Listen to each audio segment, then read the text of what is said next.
So, what the hell? That's weird. So after high school, I went on to college. And in college, I was lucky enough to meet a few people who also gamed. And so, wow, big deal. So, probably cut that.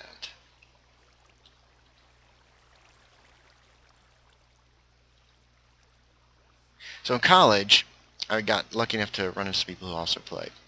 And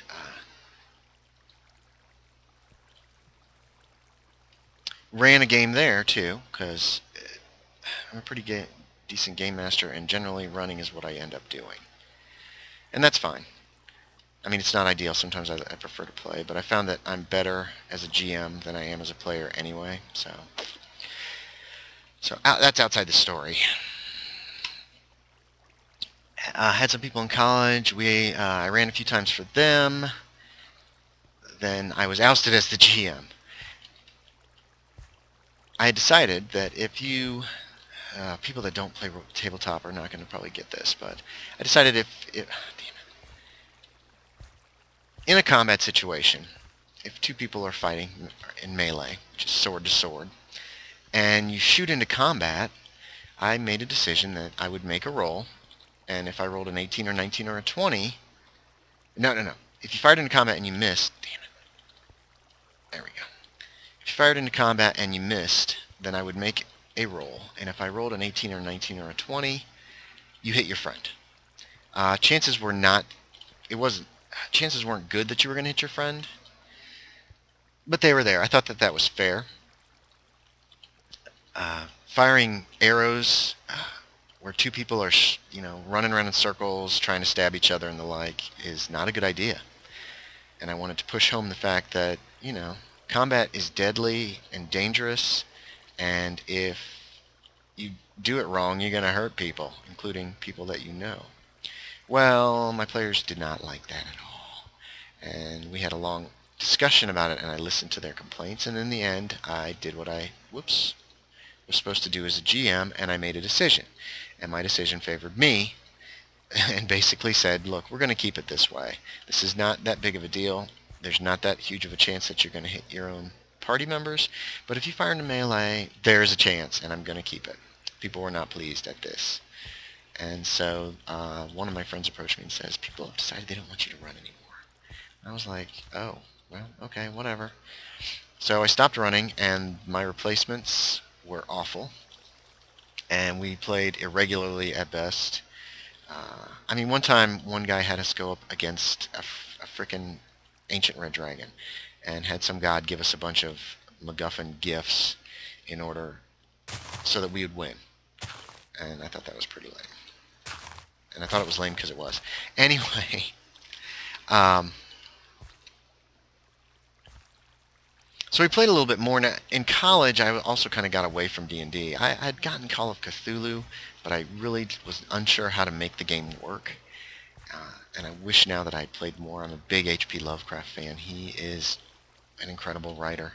He was an incredible writer. He died at the age of 37 of cancer. Or something. No, he died of cancer. And it's a great shame because he seemed like a really nice fellow. And a fantastic writer of horror. If you haven't read any H.P. Lovecraft, find him. All of his stuff is online. You can read it for free, legally. It's all public domain now. You can do anything you want with it, actually. Repost it. Just whatever you want to do with it. And that's the way he wanted it. He shared ideas. He was a huge correspondent with others in the field. August Derleth, Robert Ludley. Excuse me. Sorry. And others. And people are fairly certain that's how he'd want it. His stuff to be available to anybody that wanted to read it. And I think that's how he'd want it too. Anyway, I was a big fan of his. I should have run some Call of Cthulhu because I had the game, but I didn't. Instead, I ran a game called Twilight 2000, which is another fantastic game. About World War III, actually. If in 1995, war had started between the United States and the Soviet Union, And I know Soviet Union did not exist by 1995, I don't believe, but since the game was written in the 80s, it was assumed that the Soviet Union would still be around. I mean, heck, it's surprising to me that they bent over and just let themselves die. But anyway.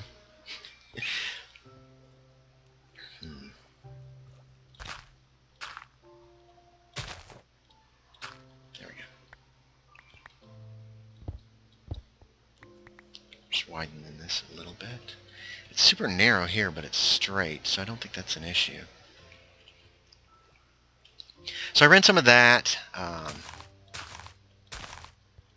Again, we only played a little bit, and then we were done. That was later on in college. And couldn't really find people to play. So, stopped in college. Did not get started really running a game again until I went back to Dungeons & Dragons after I graduated. And had my first real girlfriend. Okay, my first girlfriend, period. Around that time. I like that sand there, so I'm going to leave that. But I want to make this wide enough that you could boat it if you wanted to. I mean, this is a bit narrow, but you could zip down it in a straight line, I think. Take a little off this side. While we still have daylight. So, ran for her and for our friends. And then when we moved to Greensboro from Fayetteville, because I'd gone back to Fayetteville after college, got a group there, ran up there, actually ran into some people in community theater and ran for them. If there's any people out there that run tabletop, if you can get actors, people who do community theater and that kind of thing, to be in your games, oh, do it. They are the best. You can usually get some really good role players, and they're just fun to play with. So, ran there in Greensboro for a long time. Same continuation of the same campaign. I was still using the World of Greyhawk, which is, hey, the name of this village. And continued the campaign there. That ran along until, wow, that went until 1997, I guess. And then I wrapped the campaign up there. My life had kind of fallen apart. I'm not going to go into any detail on that at this time. Eventually, I'm sure I'll tell you the story. So I decided I was going to make a fresh start, and I moved to Ohio. I got into community theater there to meet some people, and lo and behold, found some people that, oh, I used to play D&D in high school, and was able to convince them to play. Started a campaign there, met more friends through another theater, and continued a campaign, started several different campaigns because I wasn't ready to mix the two groups yet. But eventually I did end up mixing both groups. Oops, hold on. Sorry about that. Dog's barking at stuff again. It's getting dark, so I think we're going to probably call this project finished. I need to look to see where the Selintan goes in this direction. Just run a big circle here. I wait till morning, and my pike rise is still on.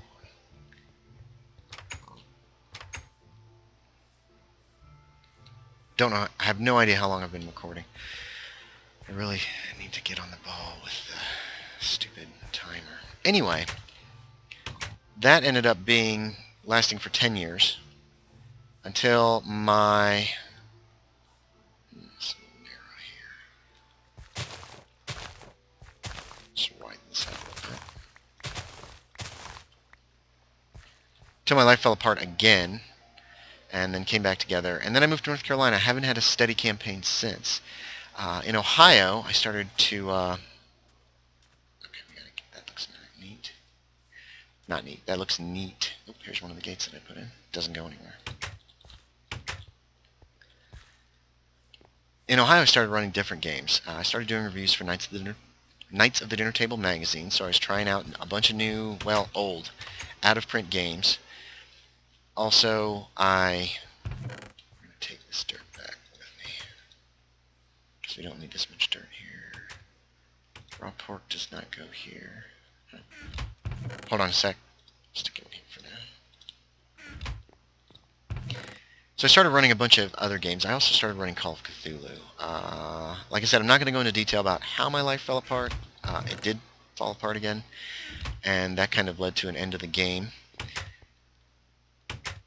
Whoops, at least for D&D.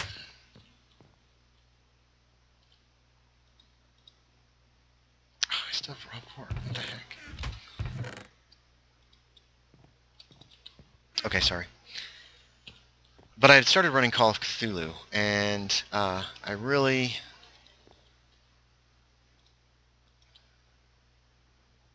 There we go, fill her in. Oh, that's right, there's some new buildings here, too. Excuse me. Sorry about that.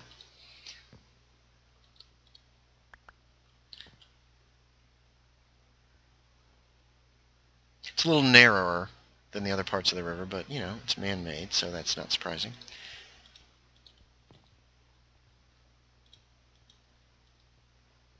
There we go, the Selintan River now solidly runs past the village of Greyhawk. We're going to have to check to see where it goes. But we're going to try to sleep log here again. There we go. So anyway, started running Call of Cthulhu up there in Ohio. Really enjoyed it. Enjoyed it much more than Dungeons and Dragons, actually. D&D is great for, say, you know, for adventure stuff. But Call of Cthulhu is real heroes. These are normal people. You're playing a normal person who's having to deal with the awful Lovecraft mythos. And most of those you can't just finish off with a weapon, with a gun or a sword or whatever. Most of those kind of creatures, the things that you face... Oh, are you friendly? I don't think you are. It's not early. The monsters, the awful horrors, and even some of the cultists that you face, some of their magic, you can't beat. Not just by pulling a gun out and shooting them. Not just by drawing a weapon and stabbing them. I'm trying to see where this goes. It goes to this lagoon and then out into this huge area, but is it connected? I'm going to pause here for just a second and check the overview and see if it is. And we're back, and it does not appear to be connected here. So I think we're going to make it connect. Let's take a look over here. So I started running Call of Cthulhu, and I really loved it, and I decided I was going to put D&D on the back burner. And I've never really regretted that. I regret moving away from Ohio. Is this a river basin? No, it's just a little pond up here in the hills. I think we're just going to move that sand. I'm not going to bother with this back here. That'll connect it up to this, and then according to the overviewer, it goes down past Testificate Head Mountain, and I'm going to see if it's connected all the way there. So once I moved to North Carolina, I did not have a regular group, unfortunately. Oh, there's going to be stone here too.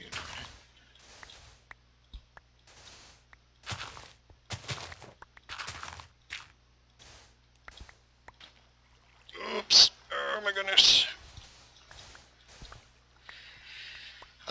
I've been running some individual games occasionally. Unfortunately, interest has waned there, so I'm not running a whole lot of role-playing games right now, which is disappointing to me.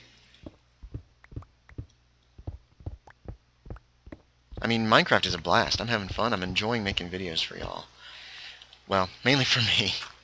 I get a handful of hits per video, and that's fine. Somebody's watching occasionally. I actually got quite a few on my LD Shadow Lady server video that I put up, which was very nice. Let's see.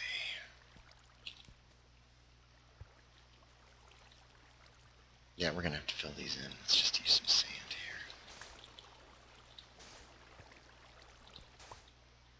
here. Ooh. There we go. I think that's good enough. Again, it's man-made. It's a little narrower. And we got to check down that direction. If I'm looking at the map correctly, yeah, we got to go across here, get to Testificate Head Mountain, and see what that river does. I know this is not exciting work, but I'm hoping y'all are... Testificate Head Mountain is that way somewhere. Let's get out of the water.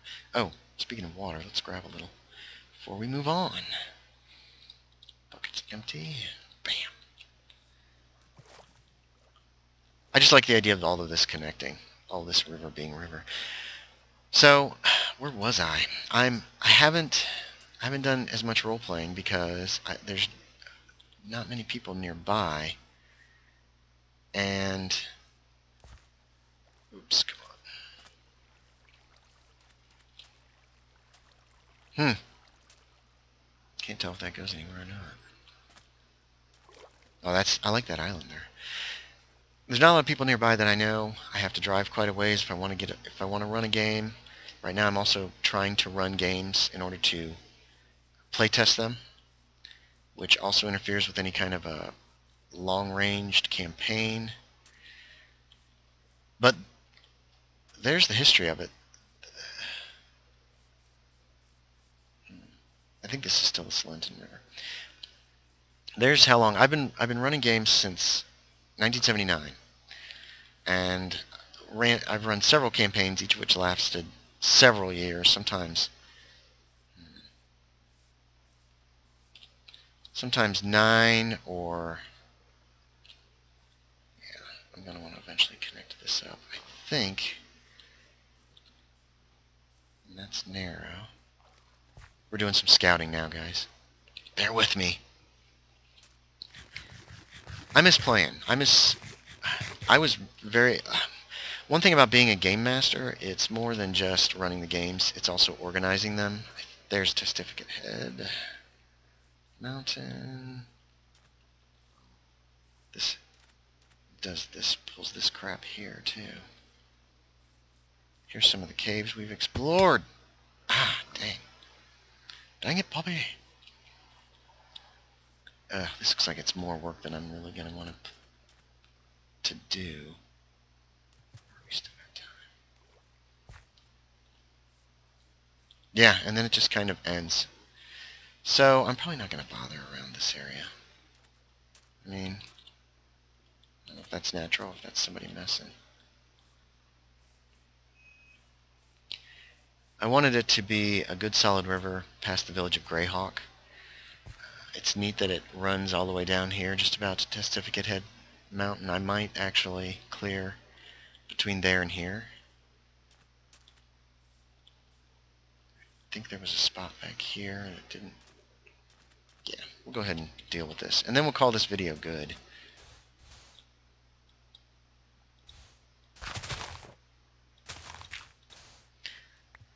We'll make it enough that... Come on. There we go. That if you're boating down this river for whatever reason, you can at least get through. It's a little tricky right here. And we'll clear this. And I think that'll be... Oh, goodness. Oh, maybe we won't. It's almost dark. Oh, yeah.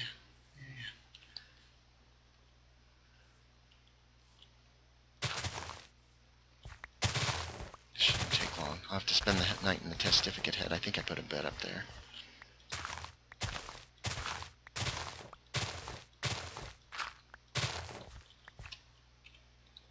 No.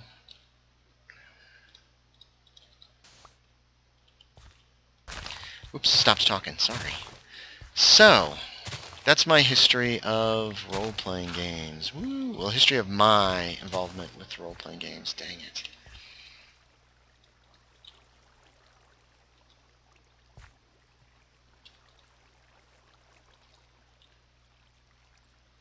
Oh, I can brag a little bit too. How about I do that? Just a little, just a little. I've also been published, dang it, in the industry. I had a few articles published in Dragon Magazine, a few articles published in Dungeon Magazine. I also had some scenarios published by Kenzer and Company. Full-length scenarios for... Actually, it was for No, it was for the Kings of Kalmar at the time. Those were a pain. Don't get me wrong, I'm real happy about them, but I sent them in. It was back right at the change for Dungeons & Dragons from 2nd to 3rd edition. And Kenzer had gotten permission to publish what would you call it? Not legitimate, but third-party content for Dungeons & Dragons. and I published the first 3. It was a trilogy of 3 scenarios that that gets us to Testificate Head Mountain. I think that's plenty. Oh, shoot. Where am I gonna go? It's getting dark. I'm scared. I've noticed the game sound. Did I mention this? My game sounds are weird. Anyway, there's that again. I'm really trying to eliminate that, and it just isn't happening. I know, bear left. Oh. Oh no, I'm trapped in the forest. This is part of the misguiding forest, so it's not surprising. There's my hills. Let's actually just head up here. If we head this way, we'll hit the road. Jack. What else? There's other stuff. I don't have the writing resume. I've been writing for Knights of the Dinner Table magazine. I recently had a monograph published by Chaosium for Call of Cthulhu. What a monograph is basically I did all the writing, layout, I set up the illustrators, I essentially put it all together. And then they publish a few hundred copies and see how it sells. And they also put out a PDF of the product. Where is my road? Am I going the wrong way? No, I'm heading west. Oh, the render glitches. Ah, there's the road. We're going to head back to the village of Greyhawk. This part of the road is very straight. So there, the Selintan River is done all the way to Testificate Head Mountain. Woo! Oh, and the dogs are starting to bark again because there's a car out there. Goodness. Anyway, I've had some other stuff published. Can't recall what off the top of my head. Not a whole lot. Enough that I consider myself a published writer. And there we go. We're getting bad. He beat me to it this time. And that's about it. I think I'm going to call this episode good. Well, actually, this is probably 2 episodes, so this is probably the end of part 2. Oh, I don't need sand back home. I have like a full chest full of sand.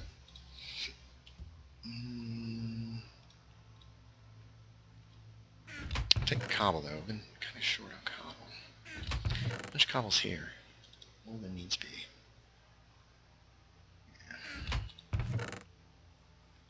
There we go. Filled the inner chest. How much damage did I do to these? I could probably stand to fix that. I wonder. I've written down exactly how much it takes to fix everything.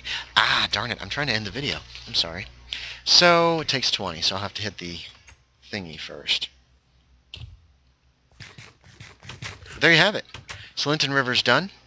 She now runs by Greyhawk all the way to the Mist Marsh, to the well, that's to the north and then to the east, and all the way south to Testificate Head Mountain, where the river kind of breaks up and is filled in to the south.